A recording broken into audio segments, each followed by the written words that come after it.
Hello everyone, back to my channel নীলিমার লাইফস্টাইলে তোমাদের অনেক ওয়েলকাম। আমি নীলিমা। আর আজকে আমার সঙ্গে দেখা করতে এসেছিলো ব্যারাকপুর থেকে একটা আমার ফ্যান, যে আমার সঙ্গে পার্সোনালি দেখা করতে এসেছিল। এনার সঙ্গে যদিও আমার এটা সেকেন্ড টাইম দেখা, কারণ কিছুদিন আগে আমি যখন ব্যারাকপুর বই দেখতে গেছিলাম তখন উনিও আমার সঙ্গে দেখা করেছিলেন। বাট উনি আমাকে আগেই বলে রেখেছিল যে চন্দননগর আজকে 25 ডিসেম্বর উপলক্ষে আসবে, তো সেহেতু উনি এসেছিলেন দেখতে আমাদের এখানে জায়গাটা।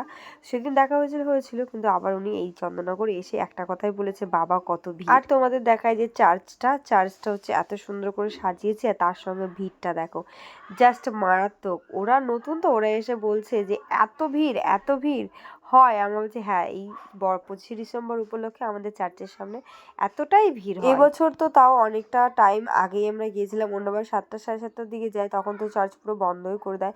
আর যা মারাত্মক সুন্দর সাজিয়েছে, এখানে কিন্তু অনেক ব্লগাররাও এসেছিল, আমি কিন্তু সেটা দেখতেও পেয়েছি। এছাড়া আমাদের চন্দননগরে কিন্তু বঙ্গ মিডিয়াও এসেছিল, আর ওর ভিডিওগুলো আমি দেখেছিলাম যে ছেড়েছে, আর আমাদের চন্দননগরেরই ছেড়েছে, আর এবছরেরই ছেড়েছে, তো সেই জন্য আমি ফুল কনফার্ম হয়ে বলতে পারছি। তো রাস্তা যখন ক্রস করছিলাম শুধু লোকই লোক, আর মানে এতটা ভিড় ছিল যে ফোনটাও কন্ট্রোল করে রাখতে পারছিলাম না। ফোনটা নিচের দিকে চলে যাচ্ছিলো, বা যাই হোক যেভাবে হোক ফোনটা এদিক ওদিক ধাক্কাতে ঘুরে যাচ্ছিলো। আর আমার পেছনটা জাস্ট দেখো, চন্দননগরের জনজোয়ার এতটাই তুঙ্গে ছিল যে কি আর বলবো।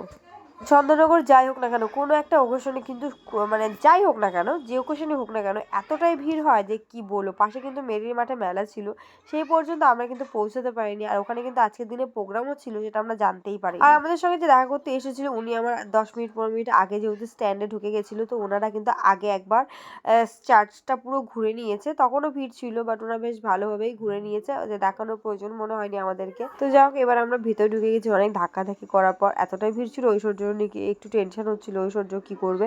যাই হোক, ঐশ্বর্য ভিড়ের ভিতর চ্যাপটা হয়ে তাও ভেতরে ঢুকে গেছে। আর এদিকে দেখো কি সুন্দর লাইটিং দিয়েছে, আর কালারফুল কিন্তু প্রচুর সুন্দর, এদিকটা ওদিকটা করে ভীষণ সুন্দর। যে কোনো একদিকে যেতে পেরেছিলাম, ওই সাইডটা আমরা যেতে পারিনি, কিন্তু ওই সাইডটা আরও সুন্দরভাবে সাজানো ছিল। প্রতি বছরই দেখি, আর প্রতি বছরই তোমাদের সঙ্গে ব্লগগুলো শেয়ার করি।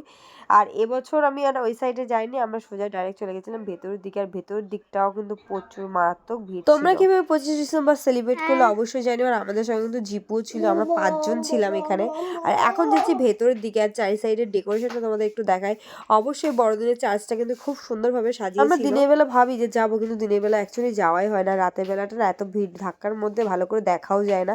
তো যাই হোক, এই চারিদিকে ভিডিও একটু তোমাদের সঙ্গে আরো শেয়ার করে নিয়েছি, ভেতর ডেকোরেশনটা। আর হরে কৃষ্ণ আগে ছিল, মনাও আগে ছিল। আমরা দাঁড়িয়ে একটু চেষ্টা করছিলাম ফটো তোলা, কিন্তু এখানে না অসম্ভব, এত ভিড় হচ্ছিল, সামনে দিয়ে ঠিক লোকজন চলেই আসছিল। যাই হোক, এই যে আস্তে আস্তে করে আমরা এখন ভিতর দিকে ঢুকছি। বাড়ির কাছে চার্চ থাকাতেও কোনো কোথাও ঘুরতে যাওয়াই হয় না। ব্যান্ডেলকা চার্চ কিন্তু আমাদের বাড়ি থেকে এটাও খুব বেশি দূর নয়। আর এইটা যে চন্দননগর যে হাট চার্চ, এটা তো আমাদের বাড়ির একদম কাছে, 5 মিনিটের রাস্তা।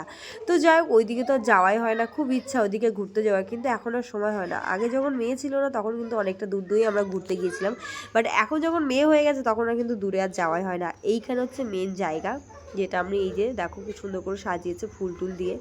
যাই হোক, এখানে কিন্তু মাইকে অ্যানাউন্সও করছিল। আর প্রচুর উপরটা দেখো কি সুন্দর, আর ভেতরটা দেখতে এত সুন্দর। সেই ফরাসি আমলে তৈরি করা জিনিসপত্রগুলো এখনও এত সুন্দর রয়েছে, কি আর বলবো। আমার লিটিল প্রিন্সেস দেখে তো অবাক, মানে ও ভাবতে পারছেই না যে এটা কি অ্যাকচুয়ালি ব্যাপারটাকে। তো ওর পাপাকে বোঝাচ্ছিল এটা গোপু সোনা, যে ভাইয়াটা শুয়ে আছে। এই যে দেখো, এখানে কিন্তু সাইলেন্স ব্যাপারটা লেখা ছিল, কিন্তু এখানে কোনো সাইলেন্সের ব্যাপারই ছিল না। আজকের দিনটা যেহেতু, তো এখানে তো হইচই একটু হবেই। তো যাই হোক, এখানে কিন্তু মাইক নিয়ে কন্টিনিউ বলছিল এগিয়ে যাও, আর আমরা কিন্তু আগানোর তালেই ছিলাম। পেছনে ডেকোরেশনটা এরকমভাবে ছিল, আমরা সাইড নিয়েছি। আর দেখো উপরটা কি সুন্দর ব্লু করে দিয়েছে, এটা হচ্ছে চূড়া উপরটা। আর এরই পাশে ঠিক আমাদের ঐশ্বর্যদের স্কুল ছিল। আর এখানেও একটা ব্যাকগ্রাউন্ড আছে, যেখানে ছোট্ট গোপাল রয়েছে, বা যে কোনো একটা ওদের ডেকোরেশন করা হচ্ছে স্নাডি করে, মূর্তি টুর্তি করে দিয়ে। এটাও বেশ সুন্দর লাগছিল। যারা যারা ভাবছে চন্দননগর চার্চে আসবে, অবশ্যই আসতে পারো। চার্চটা কিন্তু অনেক সুন্দর। আর তোমাদের সঙ্গে একটু শেয়ার করার এটাই উদ্দেশ্য, যে যারা এখনো আসোনি অবশ্যই এসো। ভেতরটা কিন্তু অনেকটা বড় না হলেও অনেকটা সুন্দর। আর এদিকে দেখো গেট, এটা হচ্ছে বাইরে বেরোনোর রাস্তা। তবে হ্যাঁ, এর থেকে কিন্তু অনেক বড় ব্যান্ডেল চার্চ, আর তার থেকে বড় রানাঘাট চার্চ, তার থেকে বড় কৃষ্ণনগর চার্চ, অনেকটাই বড় চার্চ। তো তারপর আমরা গুটি গুটি পাই, আর কি করবো, বেরিয়ে গেলাম। এখানে কিন্তু অনেক মানুষজন ছিল, দেখতেই পাচ্ছ। এটা কিন্তু মেন গেট, বাইরে বেরোনো। আর সেই জন্য এখানে অনেক ভিড় ছিল, যেমন ঢোকার সময় ভিড়, এদিকে তেমন বাইরেও ভিড়।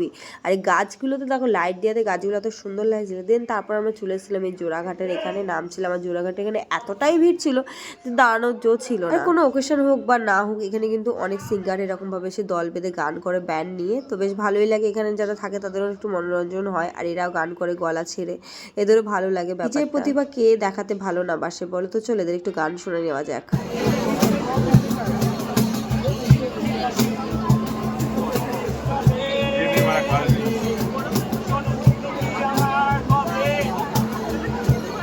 সেদিন এটা ছিল, এই 2-3 জন ছিল, ওই তো ছেলেটা ছিল, ওই দেখ তুলে বসে হয়েছে যে ছেলেটা গিটার ধরলো, ওই ছেলেটা আগের দিন ছিল না, ও না আরো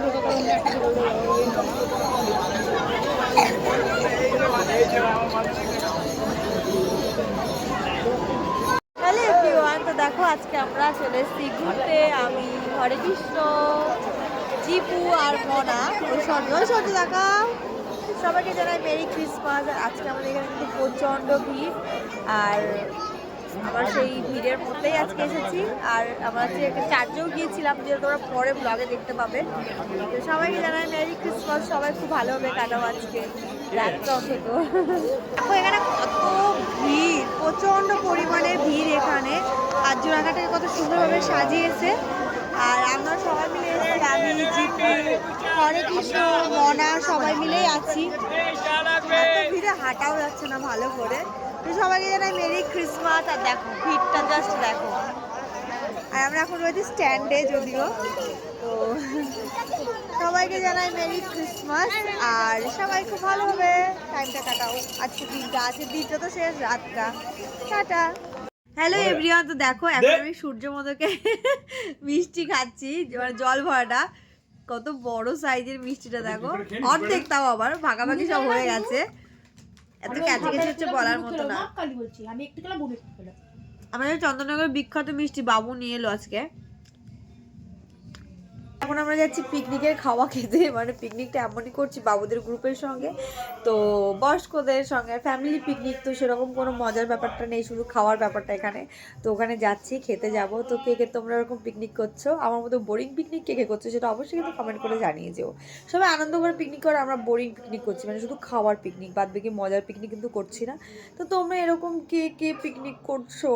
তো তারপর আমরা ওখান থেকে বেরিয়ে চলে এসেছিলাম। আর এসেই যে আমাদের পিকনিক হচ্ছে এইখানটা, যদি ওখানে খুব একটা ভালো ক্যামেরা করবো না, তো সেই জন্য আগে থেকে তোমাদের সঙ্গে একটু শেয়ার করে নিয়েছি, কারণ বাবুদের ওখানে লোকজন থাকে, কেমন একটু অড লাগে আমার। আর মেয়েটা দেখো কেমন দুরন্ত করছে। এখানে মেনুটা কিন্তু ছিল আজকে আফগানি পোলাও এবং চিকেন চাপ, তার সঙ্গে ফিশ ফ্রাই। আর রান্নাটা জাস্ট ছিল অসাধারণ, খুব সুন্দর খেয়েছিলাম। তো চলো, এই ছিল 25শে ডিসেম্বরের ব্লগ আমাদের। সারাটা দিন না, সারাটা রাত কি করলাম, মানে সন্ধ্যা থেকে রাতটা কি করলাম সেটা তোমাদের সঙ্গে শেয়ার করলাম। আর এখানে সাইডে চেয়ার টেবিলে খাওয়ানো হচ্ছিল। ভিডিওটা যদি ভালো লেগে থাকে অবশ্যই একটা লাইক কমেন্ট শেয়ার করে দিও, চ্যানেলটিকে অবশ্যই সাবস্ক্রাইব করে দিও, যারা এখনো ফেসবুকটাকে ফলো করো অবশ্যই করে। টাটা।